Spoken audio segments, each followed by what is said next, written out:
बड़ी खबर इस बीच आ रही है जिस पर हम चर्चा कर रहे हैं। देखिए, बड़ी खबर, सीबीआई रेड पर मनीष सिसोदिया का एक ताजा ट्वीट आया है और उस ट्वीट में उन्होंने कहा है कि दिल्ली की एक्साइज नीति जो है वो देश में सबसे शानदार है। मनीष जी बोल रहे हैं, एक्साइज नीति को लेकर मेरे ऊपर सीबीआई का छापा पड़ा है, लेकिन हम आपको बता दें, वो ये कह रहे हैं कि दिल्ली के एलजी पर मनीष सिसोदिया एक तरीके से निशाना भी साध रहे हैं और कई और बातें भी यहां पर कह रहे हैं। और ये कह रहे हैं मनोज जी कि बेस्ट है, ये नीति भी बेस्ट थी।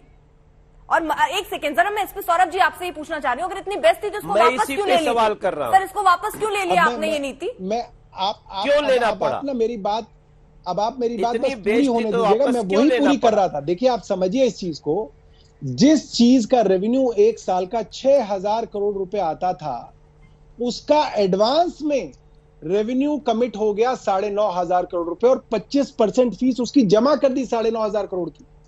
अब क्या हुआ, जब आपकी शॉप्स खोलने का टाइम आया 17 नवंबर को, तो 17 नवंबर से 2 दिन पहले यानी कि 15 नवंबर को एलजी साहब ने एक नया कानून ले आए, नया ऑर्डर ले आए कि दिल्ली के 40% एरिया के अंदर मैं शराब की दुकानें नहीं खुलने दूंगा, कि वो अनऑथराइज्ड और नॉन कंफर्मिंग एरिया जिसमें पहले शराब की दुकानें नहीं होती थी, जिसके कारण वहां पे नकली शराब बिकती थी और एक्साइज ड्यूटी का लॉस होता था। अब हुआ क्या, ये समझिए, जिन लाइसेंसीज ने 9,500 करोड़ रुपए की बोली लगा दी 100% एरिया के लिए, आपने उसका 40% एरिया कम कर दिया, वो सारे के सारे लोग सौरभ जी, जो बात आप कह रहे हैं वही उन्होंने ट्वीट करके मनीष सिसोदिया ने भी कहा है कि एलजी की वजह से करोड़ों का नुकसान हो गया।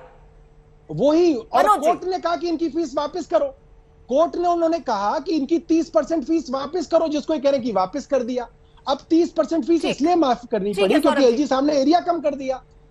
ठीक है मनोज जी, आप देखिए, यहां पे सौरभ जी सरासर झूठ बोल रहे हैं। अरे सच्चाई ये है भाई कि इस लिकर पॉलिसी से, सुनिए सर, सुनिए एक बार, लाइन सुन लीजिए। विस्की और वाइन की बिक्री 60% और 87% बढ़ गई।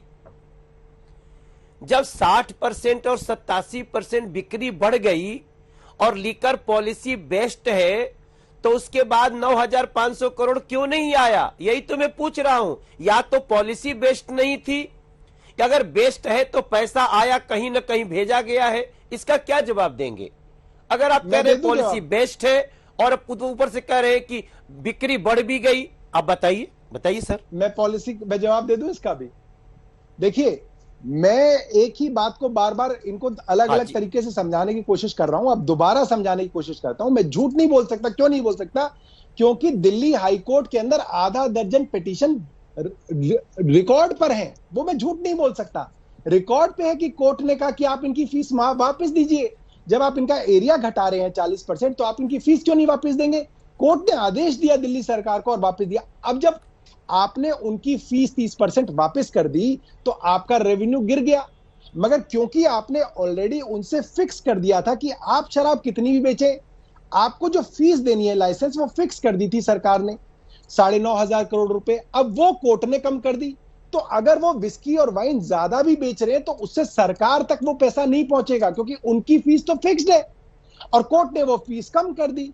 तो उसी कारण आप देखिए, दिल्ली के अंदर जो सेल लगी थी, जो डिस्काउंट चल रहा था, वो इसीलिए चल रहा था क्योंकि उनको पता था कि हमको तो एक फिक्स्ड पैसा देना है, तो हम जितनी ज्यादा अपनी सेल कर सकें, उतना जो है वो हम अपना जो है उसका लॉस मिटा सकेंगे, जो एरिया में वो नहीं खोल पाए। मगर उसके बावजूद भी मैं आपको बताऊं, उनके बहुत लॉसेस हुए, जिसके कारण बहुत सारे लाइसेंस सरेंडर भी हुए। अगर उनको इतना फायदा हो रहा होता तो वो लाइसेंस सरेंडर नहीं कर रहे होते, ये भी समझिए। नहीं, एक चीज ये बताइए, जिसमें जो आरोप आप पे लग रहे हैं सौरभ जी, जी मनोज जी जरा कंप्लीट कर लीजिए, फिर मैं सवाल के साथ आती हूँ। सौरभ जी, हाँ मनोज जी। मैं ये पूछना चाहता हूं, कोर्ट में क्यों गई दिल्ली की पब्लिक? कोर्ट में क्यों गए हम? इसलिए गए कि इन लोगों ने 21 साल की शराब पीने की उम्र को 18 साल कर दिया। किस माँ बाप का कलेजा नहीं फटेगा अगर उसका बच्चा को कहा जाए कि तुम 18 साल में शराब पीना शुरू करो? इसलिए कोर्ट में गए कि 3 बजे रात तक शराब पीने की इन लोगों ने छूट दे दी। इतने सारे चीज के बाद भी 2021 अप्रैल से लेकर 2022 जून तक ये सारी प्रक्रिया चल रही थी और मैं उसी के दौरान का हिसाब मांग रहा हूं। तो आपने वापस तो अब लिया है, लेकिन जो अप्रैल से जुलाई तक चली है उसके बीच जो रेवेन्यू जनरेट हुआ उसका हिसाब तो देना पड़ेगा, उसकी बात करें। अब इनका जवाब दे दूं मैं? नहीं सौरभ जी, एक सेकंड, क्योंकि देखिए अब मैं बहुत देर अर्पिता हो जी गया का है, जवाब बहुत तो दे देर दूं से इनका। विनोद जी, एक इनका सेकंड, जवाब। विनोद इस चीज अग्निहोत्री का जी भी भी जवाब हैं, दे दूं। प्रोफेसर विशाल जी भी हैं, और उनके पास मैं एक बार भी नहीं जा पाई अर्पिता हूँ। बस 1 मिनट का इनका जवाब दे दूं। ठीक देखिए है जो इन्होंने सर, बात 30 कही है सेकंड बड़ी प्लीज इंपॉर्टेंट है। सर, 1 क्योंकि मिनट उन में लोग जवाब का दे एक भी दूंगा। कमेंट नहीं ले पाई जी। बस 1 मिनट में जवाब दे देता हूं मैं इनका। देखिए क्या है, ये सरासर झूठ बोल रहे हैं कि दिल्ली के अंदर शराब की एज जो है 21 से 18 हो गई। ये झूठ बोल रहे हैं। दिल्ली में शराब पीने की उम्र जो है 21 है, पहली बात। और जो ठीक ये है, कह एक रहे हैं कि सेकंड, उनके फिर माँ मनोज बाप जी का आप ये कलेजे कैसे का कह क्या रहे हैं कि होगा। उम्र कम हो गई? वो कह रहे हैं भारतीय झूठ है। जनता पार्टी, ये तो खुला चल रहा है यहाँ पर। मनोज जी कोई आंकड़े लेकर आ रहे हैं तो वो कह रहे हैं ये झूठ है, सौरभ जी कुछ ला रहे हैं तो मनोज जी कह रहे हैं झूठ है। तय कैसे होगा विनोद जी? यहाँ तो मुंह पे ये नहीं, ऐसा नियम नहीं है। सर बताइए जरा, क्या सच दिख रहा है आपको? देखिए, तय तो अदालत में होगा, क्योंकि मामला सीबीआई जांच कर रही है, उसका चार्जशीट होगी, कोर्ट में जाएगा, तो फाइनल तो वहीं तय होगा। लेकिन यह जरूर है कि ये लड़ाई राजनीतिक हो गई है पूरी तरह से। अब इस लड़ाई में जो है गुजरात के चुनाव का एंगल भी है, 2024 का एंगल भी है, और दिल्ली की राजनीति भी है। मनोज तिवारी जी जो है दिल्ली प्रदेश भाजपा के अध्यक्ष भी रहे हैं, इनके नेतृत्व में ही पिछला विधानसभा चुनाव हुआ था, और सौरभ जी दिल्ली की विधायक हैं।